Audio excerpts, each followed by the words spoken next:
Dans l'épisode d'aujourd'hui, je vais aborder l'intriguant procès d'Anne Lamarque, dite la Folleville. Une longue procédure judiciaire qui a débuté le 17 juin 1682. Mais pourquoi m'intéresser à cette histoire-là, me direz-vous? Eh bien parce que, imaginez-vous donc qu'il est question de sorcellerie, mais surtout d'un mystérieux grimoire. Puis les grimoires, eh bien, c'est le sujet du podcast. Bon, son contenu demeure tout de même assez mystérieux et on peut même douter jusqu'à son existence, mais l'histoire en elle seule en vaut quand même largement le détour. Préparez-vous donc à redécouvrir Montréal à ses débuts, dans les lignes parfois surprenantes du procès de la Folleville. Bon épisode!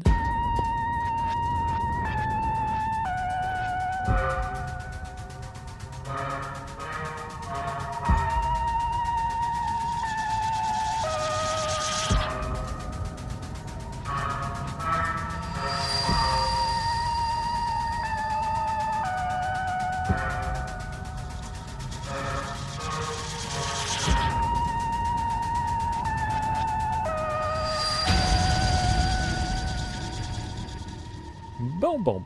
Je dois avouer que d'éplucher un vieux procès-verbal de 1680, c'est un exercice de patience.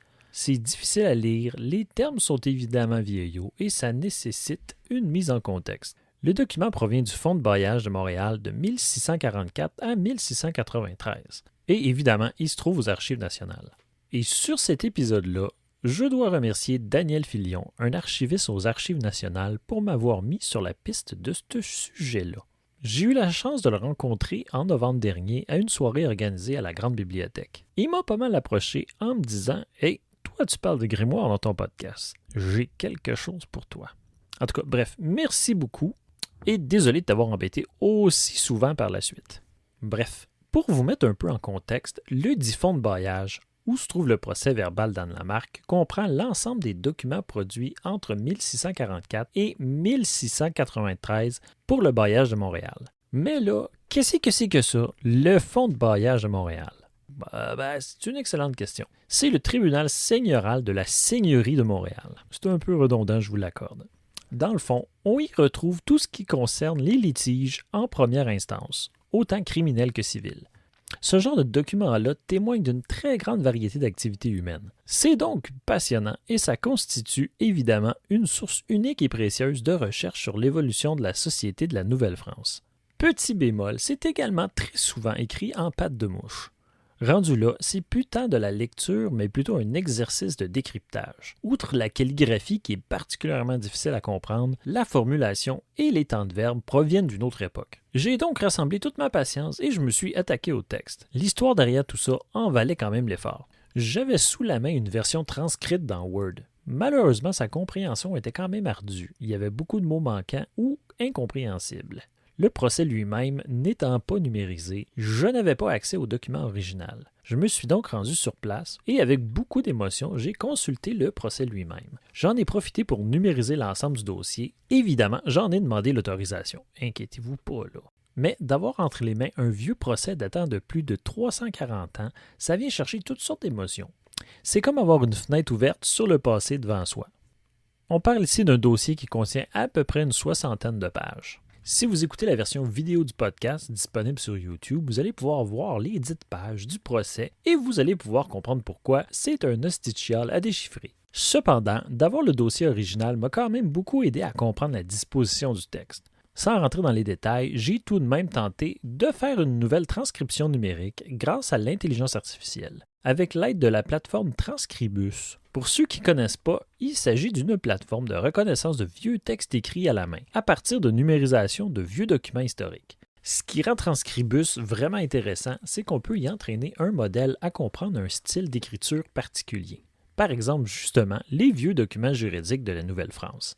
J'ai essayé de créer un modèle pour traduire le document. Malheureusement, pour l'instant, c'était assez moyen comme résultat. Ça me dépasse un peu et j'ai pas les connaissances pour y arriver. Cet outil-là, il est passionnant parce que justement, il y a plein de documents dans le même genre que personne ne s'est vraiment penché dessus, faute d'une compréhension plus immédiate, si je puis dire. Je sais qu'à l'heure actuelle, il y a des gens qui travaillent justement avec Transcribus pour parvenir à démêler un peu cette période-là de notre patrimoine. Mais là, je m'égare un peu. Revenons-en au sujet. Mais avant de se lancer dans une affaire comme celle de la Folleville, une petite mise en contexte s'impose. C'est une histoire qui date quand même de 343 ans. Le procès se démarque par son sujet, certes, mais également par les gros noms de l'époque qui ont été mêlés. Donc, au cours de la lecture du procès, je vais présenter chacun des acteurs importants. Et puis, c'est pas un luxe, parlons un peu de la fondation de la ville. Parce qu'il faut dire qu'à ce moment-là, en 1682, ça fait à peine 40 ans que la ville a été fondée. Et là, je m'excuse à l'avance, peut-être que je vais faire saigner des oreilles quelques historiens par ma simplification de l'affaire. Ouch! Bref, je m'en excuse. Initialement, la colonie de la Nouvelle-France est abordée d'un point de vue commercial, avec la fondation de la Compagnie de la Nouvelle-France, aussi appelée la Compagnie des 100 associés. Ce regroupement, comme son nom le laisse penser, était formé de 100 actionnaires, dont entre autres Samuel de Champlain. En gros, ses membres ont avancé 3000 livres pour amasser un capital de 300 000 livres. En échange du monopole total du commerce des fourrures et en fait pas mal n'importe quel commerce qui se fait sur le territoire de la Nouvelle-France, la compagnie s'était engagée auprès du roi à tout faire pour peupler la colonie. Bref, d'y intégrer 200 à 300 hommes de tous les métiers dès 1628 et jusqu'à 4000 individus dans les 15 années suivantes. Ça paraît easy peasy sur papier de même, mais ça demeure quand même assez compliqué. Qui plus est, la compagnie se devait d'administrer la colonie, s'assurer de sa défense et aussi de se consacrer à la conversion des Autochtones.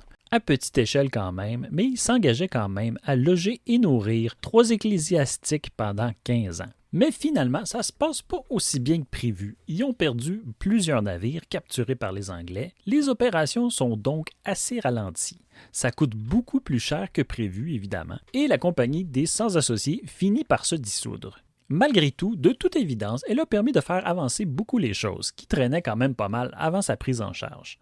J'ai dit qu'initialement, la colonie de la Nouvelle-France s'était destinée à des fins commerciales. Mais en 1639, ça va changer un peu. Et ça, on doit ça à un groupe d'hommes, comptant parmi eux, entre autres, l'abbé Jean-Jacques Oyer, le fondateur de l'importante compagnie des prêtres du Saint-Sulpice. Bref, ils vont fonder à Paris la Société Notre-Dame de Montréal. L'organisation à vocation pieuse a pour objectif de construire un établissement missionnaire sur l'île de Montréal, le but étant de convertir les Autochtones au christianisme. Le 17 décembre 1640, la Société acquiert donc légalement la seigneurie de l'île de Montréal à la Compagnie des 100 associés. C'est 2 ans plus tard, sous la direction de Paul de Chomédé de Maisonneuve et de Jeanne Mance, que l'établissement de Ville-Marie, future ville de Montréal, est fondé, soit en 1642.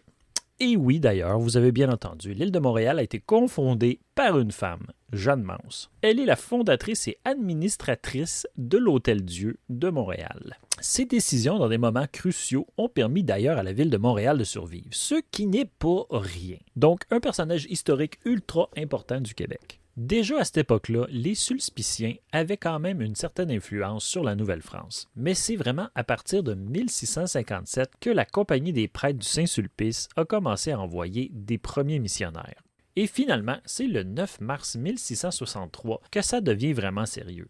La Société Notre-Dame de Montréal est écrasée sous les dettes et par le manque de ressources. Ils vont donc céder la seigneurie de Montréal aux Sulpiciens qui jouissent d'une richesse enviable capable d'absorber leurs dettes. Et c'est à ce moment-là que les prêtres sulpiciens ont grandement élargi leur rôle dans le développement de l'île de Montréal. Ils sont impliqués dans toutes les sphères de la ville et ils deviennent des gestionnaires fonciers et des bâtisseurs. Je pense qu'on peut dire sans hésiter qu'ils ont contribué beaucoup au développement de la ville. Ils ont eu une importance de premier plan dans la vie religieuse et culturelle des Montréalais. Il n'y a pas à dire, ils étaient impliqués jusqu'à la fondation des rues de la ville. Alors rien d'étonnant qu'ils soient très souvent liés de près ou de loin à toutes sortes de procès étant chargés également du maintien de l'ordre. Dans le fond, ils calissaient tout. Mais bon, il fallait bien que quelqu'un le fasse. C'est sûrement pas ce gars-là là-bas, le villageois qui est en train de chier à même la rue, qui aurait vraiment aidé au développement de la ville. Allô, c'est de moi que vous parlez. En tout cas, fait qu'une certaine discipline, c'est pas une mauvaise chose. Et puis, s'il y avait quelque chose qui les achalait à l'époque et qui était, selon leurs convictions, contre toute morale chrétienne, c'était bien le libertinage. Le libertinage. Ferme ta gueule. Respectueux villageois dont je partage certainement des gènes. Bon, le libertinage. Et dans cette colonie encore jeune, c'était un vrai problème. Il y a même des lois qui ont dû être passées pour tenter de contrer l'engouement libertin des colons. Ouais, parce qu'il préférait courir le castor plutôt que de cultiver la terre, aux grandes dames des Sulpiciens. Parce qu'on court pas juste le castor quand on s'éloigne de la colonie. Les mœurs deviennent plus légers. Et les natifs des lieux, dont les habitudes et les usages sont très différents des colons, encouragent les hommes à choisir une vie d'aventurier loin de la morale chrétienne. Montréal, à ce moment-là, comptait seulement 1389 habitants, du moins au dernier recensement datant de 1681. C'est une ville où on transite. On s'y rend pour faire le plein de vivres, pour le commerce, pour dormir, bref, c'est un arrêt avant de reprendre sa route. Et c'est pour cette raison que malgré la faible population, on compte plus d'une trentaine d'auberges et de cabarets. Et c'est pas juste pour dormir qu'on fréquente ce genre d'endroit. Et l'établissement de Madame Lamarque, qui tenait un cabaret, faisait jaser pour ses déboires depuis déjà un certain temps. Un endroit quand même très prisé pour des raisons inavouables. C'est parce que les gens vont là-bas pour fou. Finalement, personne partage de gêne avec ce bon monsieur. L'établissement était d'ailleurs sous le regard scrutateur des Sulpiciens depuis un certain temps. Il y avait des règles en vigueur concernant ce genre d'établissement-là, dont entre autres de fermer leurs portes au couvre-feu sonnant à 9 heures du soir. Mais bon, les règles n'étaient pas souvent respectées, et les Sulpiciens ont dans le collimateur deux établissements en particulier, celui de la Folleville ainsi que celui de la Saint-Michel. Ouais, parce que parmi les nouvelles tâches des seigneurs de l'île, il y avait le maintien de la moralité. Les curés visitaient personnellement les fautifs pour leur donner des avertissements, et cela pouvait escalader jusqu'à un procès. Et c'est le cas ici. Et on est rendu, attaquons-nous à ce dit procès. Je vais en lire des extraits, mais il y a des bouts que je vais passer un peu plus vite parce que ça devient redondant.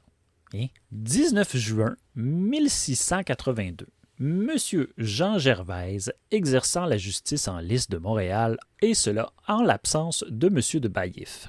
La plainte provient de Jean Frémont, prêtre écurie de la paroisse de Ville-Marie. Celui-ci affirme que depuis plusieurs années, notamment depuis qu'il est en poste depuis 1680, la réputation d'Anne Lamarque est si scandaleuse et contre toute morale chrétienne qu'il n'a d'autre choix que de demander que la Folleville se retire incessamment de l'île de Montréal, qu'il lui soit défendu de tenir pensionnaire et qu'elle ne puisse vendre des boissons alcoolisées. On parle ici de petits poppers, des tournades et puis des Bud Light. Lime.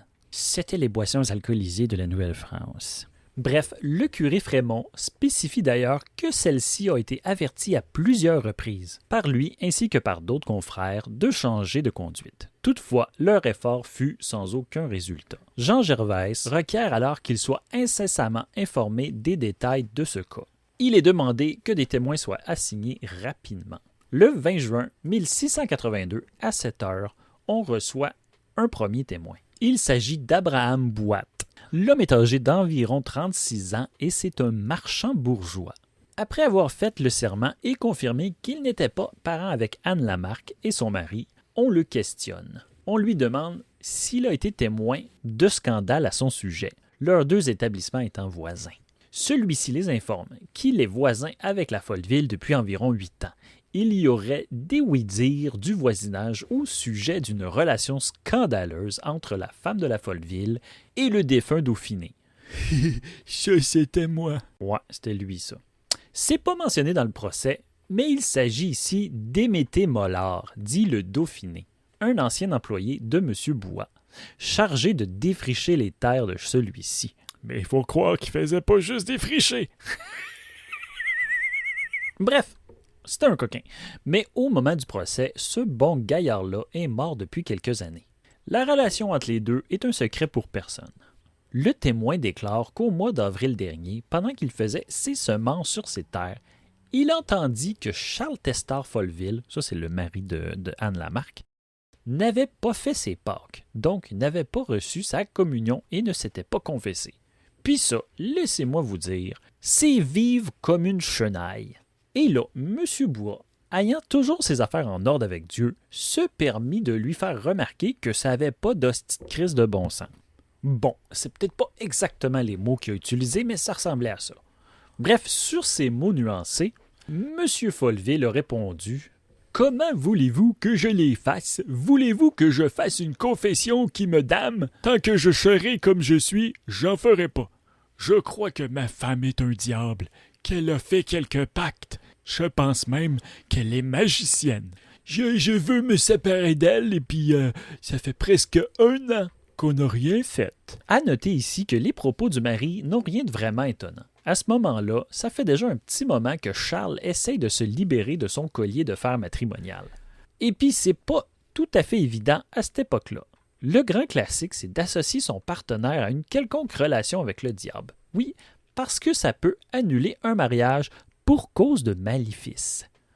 Le meilleur exemple, c'est certainement celui de Pierre Gadois, un armurier de Montréal. Celui-ci avait demandé le divorce, prétextant que sa femme avait reçu un sort diabolique l'ayant rendu stérile.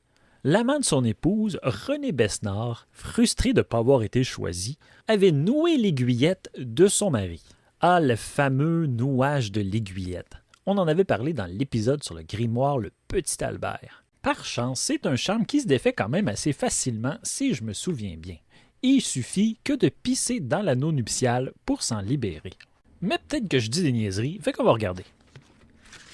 Ah! Nos anciens assurent que l'oiseau que l'on appelle le pivert est un souverain remède contre le sortilège de l'aiguillette nouée. Si on le mange rôti à jeun avec du sel béni, si on respire la fumée de la dent brûlée d'un homme mort depuis peu, on sera pareillement délivré de ce charme. Le même effet arrive si on met du vif d'argent dans un chalumeau de paille d'avoine ou de paille de froment et que l'on mette ce chalumeau de paille ou de froment ou d'avoine sous le chevet du lit ou de la couche de celui qui est atteint de ce maléfice. Si l'homme et la femme sont affligés de ce charme, il faut, pour en être guéri, que l'homme pisse à travers l'anneau nuptial. Ah ah, c'est pas du tout du savoir inutile. Pour en revenir à Pierre Gadois, le contrat de mariage a été rompu et notre bon René Besnard, pour sa part, est allé en prison et a également dû payer 300 livres d'amende. Il peut se compter chanceux parce que même à cette époque-là, la justice québécoise était pas mal soft sur les condamnations. En Europe, on l'aurait probablement brûlé et écartelé. Ou écartelé ou brûlé, ou brûlé. En tout cas, la deuxième option me paraît plus logique. Bon, peu importe. Bref, le témoin raconte que plus tard dans le mois, il a rencontré de nouveau Charles chez un dénommé Parizeau. Il en a profité pour lui dire qu'il devrait retourner avec sa femme en bon chrétien.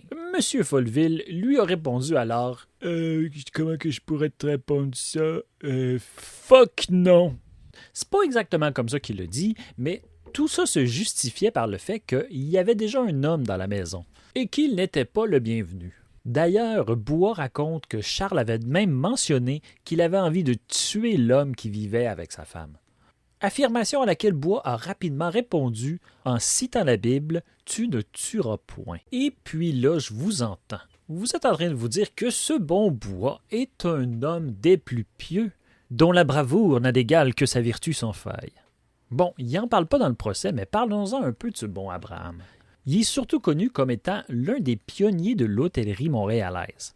Officiellement cabaretier depuis 1674 puis aubergiste en 1680. Il se démarque par le fait que parmi les tenanciers de l'époque, Bois a la carrière qui a duré le plus longtemps. Il a des liens avec la Compagnie des prêtres du Saint-Sulpice. Oui, parce qu'avant son arrivée au Canada, il était valet de chambre et chargé de l'abbé Gabriel de Quilus, premier supérieur du séminaire du Saint-Sulpice de Montréal. C'est quand même pas rien. De ce qu'on connaît de lui, c'était un homme au tempérament parfois colérique, surtout vis-à-vis ses employés. Bon, il était un peu dick, puis il frappait sur le monde. Mais juste de temps en temps. Genre juste une fois au chalet. Là. Les Européens, ils comprendront pas cette référence-là. T'as raison, mon bon Mollard. D'ailleurs, Émété Mollard devait se prendre des claques assez souvent. On se souvient qu'il travaillait pour M. Bois. C'est vrai, il me frappait tout le temps. C'est plate. Dans un autre ordre d'idée, M. Bois ajouta également qu'il avait entendu se plaindre les parents de Jean-Baptiste Le Cavalier. Celui-ci était très souvent chez la Folleville, et il était tout aussi souvent là qu'il était sous quand il était là. Il semblerait que Anne Lamarque avait un petit je ne sais quoi de particulier pour avoir un si grand pouvoir d'attraction sur lui. Au cabaret, il dépensait tout ce qu'il gagnait en jouant aux cartes. Monsieur Bois rajoute qu'il avait entendu dire de la part de Léger Hébert et de son frère Jean-Baptiste Le Cavalier, c'est des demi-frères, là, j'ai vérifié, que Anne Lamarque possédait un livre de magie qu'elle leur avait montré, un grimoire qu'elle utilisait couramment. Elle s'en était entre autres servie pour retrouver un objet égaré, une vrille. Pour les curieux, une vrille, c'est un objet en forme de T qui sert à trouer du bois sans le fendre. C'est bien pratique. Bref, après la consultation du grimoire, l'objet aurait été potentiellement retrouvé chez un dénommé Souman entre deux barriques bien précis dans la cave. Bois ajoute également que le bruit court qu'Anne Lamarque serait enceinte de plus de 6 mois. Hey! Et ça se peut pas? Ils ont pas partagé la couche depuis au moins 1 an? Vous avez mis le doigt sur le bobo, espèce de gros colon, parce qu'en fait, l'enfant serait de Jean-Baptiste le Cavalier. On dit d'ailleurs qu'elle aurait sollicité l'aide d'un chirurgien pour obtenir quelques remèdes pour se faire avorter. Et c'est là que rentre en jeu M. Forestier. Bon, c'est pas expliqué dans le procès lui-même, mais permettez-moi de vous le présenter. Chirurgien né en 1646, il était un des médecins les plus en vue de l'île de Montréal. Un big shot, de toute évidence. En 1681, il se lie sous contrat à l'Hôtel-Dieu de Ville-Marie. Au cours de sa longue carrière, il a tenu le rôle d'expert médico-légal avec Jean Martinet de Fontblanche, un autre chirurgien. Donc, du coup, on retrouve souvent sa signature dans différents documents et certificats divers de l'époque. Et c'est à lui qu'Anne Lamarque aurait demandé d'être avortée. C'est pas quelque chose qu'on faisait à l'époque et questionné sur la question, le chirurgien a dit qu'il savait parfaitement ce qu'il faisait. Il a bien fait une saignée à la Folleville, mais il le fait au pied, ce qui ne met nullement en danger la vie de son enfant à naître. Et en ce qui a trait au remède administré, il a déclaré qu'il s'agissait seulement de vitamines. Ensuite, c'est au tour de Jean Martinet de Fontblanche. Ça, c'est l'autre chirurgien. Celui-ci répète et confirme les dires des témoins précédents. Soit que les rumeurs laissent penser que la Folleville ne se conduit pas de façon appropriée. Elle préfère toujours être ailleurs plutôt qu'avec son mari, comme ça a été mis en évidence plus tôt. Il mentionne M. Dauphiné et Potier, mais également Jean-Baptiste Cavalier. Il déclare que Cavalier fréquente la maison de la Folleville depuis un certain temps et qu'on en parle beaucoup et pas forcément bien. Il aurait, paraît-il, passé tout l'hiver chez la Folleville depuis son retour des États-Unis. Beaucoup prétendent d'ailleurs que l'enfant qu'attend la Folleville est de lui. Bon, cette révélation-là, on l'a déjà eue tantôt, mais c'est parce que ça se répète un peu dans le procès. Ça se répète beaucoup dans le procès. En tout cas, la mère de ce dernier aurait justement confronté Anne Lamarque sur le sujet et la concernée n'a pas du tout été offusquée et ne l'a pas nié. On demande ensuite au chirurgien s'il est au courant d'un livre de sortilèges que posséderait la Folleville. Il répond que l'hiver passé, il a rendu visite à Anne Lamarque pour affaire. En tout cas, bref, celle-ci lui aurait montré un livre d'une taille de 4 à 5 pouces carrés et d'une épaisseur d'environ 1 doigt, écrit entièrement à la main, avec une écriture fort bien orthographiée, contenant des parties en français, en latin et quelques mots en grec. Il déclare que le livre contenait toutes sortes de sottises, notamment des formules pour se faire aimer par les filles, les garçons et les hommes. Ça, c'est pas sans rappeler le petit Albert et les livres similaires. Hein? Bref, le déposant ne voulut pas en savoir davantage, il rendit le livre à ladite Folleville. Et puis là, va comparaître pas mal tous les membres de la famille Cavalier, qui vont en gros mémérer pas mal toute la même affaire. Le témoignage du père Robert le Cavalier diffère un peu. Quand on lui demande s'il a connaissance que le cabaret de Mme Lamarque est un endroit scandaleux, de son côté, celui-ci déclare qu'il n'en a pas connaissance, qu'il s'agit d'un cabaret public et que chacun est bienvenu pour son argent. Il affirme toutefois que celle-ci avait bel et bien une histoire avec le défunt Dauphiné. Leur relation était connue de tous et pas très discrète. Je crois que rendu là, dans le procès, ce qui choque le plus au sujet de la relation qui unit Jean-Baptiste Cavalier et Anne Lamarque, c'est certainement la différence d'âge et le rang social. Les Cavaliers sont de bonne famille, très huppés à Montréal. C'est ça qui scandalise le plus les bons gens. On reçoit ensuite Catherine Duvivier, la femme de Robert le Cavalier. Lors du témoignage, celle-ci affirme que la Folleville n'avait pas ensorcelé que son fils Jean-Baptiste, mais également son autre fils. Des propos des plus troublants, puisque Louis n'a que 18 ans. Elle termine en disant qu'elle a souvent entendu le mari de Mme Lamarque la traiter de tous les noms. Il y a beaucoup d'autres personnes qui vont témoigner ensuite dans l'affaire. Évidemment, on répète souvent les mêmes choses. Qu'Anne Lamarque tient un cabaret de débauche, qu'elle a plusieurs amants, qu'elle a tenté d'acquérir les services d'un chirurgien pour avorter et sans oublier qu'elle possède un ouvrage de sorcellerie. Malheureusement, on n'obtiendra pas beaucoup plus d'informations au sujet du dit livre occulte. En réalité, il pourrait bien s'agir d'un livre sur l'herboristerie. Certains témoignages plus tardifs pendant le procès vont relater un événement important, une dispute avec le curé Jean Frémont. On ne connaît pas la teneur exacte de leur dispute, mais on relate justement la férocité d'Anne Lamarque à l'égard du religieux. La jeune Jeanne Cavalier, ça c'était une autre des membres de la famille Cavalier, a pu en dire un peu plus par contre. De ses dires, la cabaretière lui avait fait savoir qu'il n'était pas digne de dire la messe et l'a menacé physiquement. Bref, si on résume, l'image d'Anne Lamarque dressée tout au long du procès n'est pas bien reluisante. Mais bon, malgré tout, elle s'en tire quand même assez bien puisqu'elle va être acquittée par le tribunal. Tout laisse penser qu'Anne Lamarque avait quand même des bons contacts parmi la haute bourgeoisie. Son cabaret était quand même un endroit assez prisé. Elle évite donc le bannissement, ce qui à l'époque aurait été la peine la plus probable dans la situation. La cabaretière meurt quelques années plus tard, en 1686, à l'âge de 37 ans. On ne sait pas trop ce qui est advenu de son établissement, mais il est fort probable que celui-ci a fermé au moment de sa mort. Et, bien entendu, c'est le mystère entourant le fameux grimoire qui n'a jamais été retrouvé. On peut même douter de son existence. L'affaire de la Folleville, c'est pas un cas unique, évidemment. La Nouvelle-France est connue pour son lot d'histoires de sorcellerie. Par chance, on a été quand même relativement épargné par la folie de la chasse aux sorcières. La punition habituelle pour la sorcellerie en Nouvelle-France, c'était le bannissement, et non la mort. C'est peut-être en partie à cause d'une loi passée justement en 1682, une ordonnance royale française qui a établi les bases de la décriminalisation de la sorcellerie. On y faisait mention de prétendus sorciers que l'on qualifiait plutôt de blasphémateurs et de charlatans, sans jamais évoquer leur pouvoir surnaturel. Je ne sais pas à quel point ces ordonnances-là ont un impact sur les colons dans les années qui ont suivi, mais c'était déjà un pas en avant et ça témoignait de quelque chose. C'est qu'il y avait un mouvement de désenchantement du monde qui amenait tranquillement la société à avoir un recul par rapport aux croyances religieuses et magiques. Et ça, justement, au bénéfice d'explications un peu plus scientifiques. Soyons honnêtes, à ce moment-là de l'histoire, il reste encore un crise de bout à faire. Mais tranquillement, on avance dans la bonne direction. Et sur ces bons mots d'espoir, c'est ce qui termine l'épisode d'aujourd'hui. J'espère que ça vous a plu.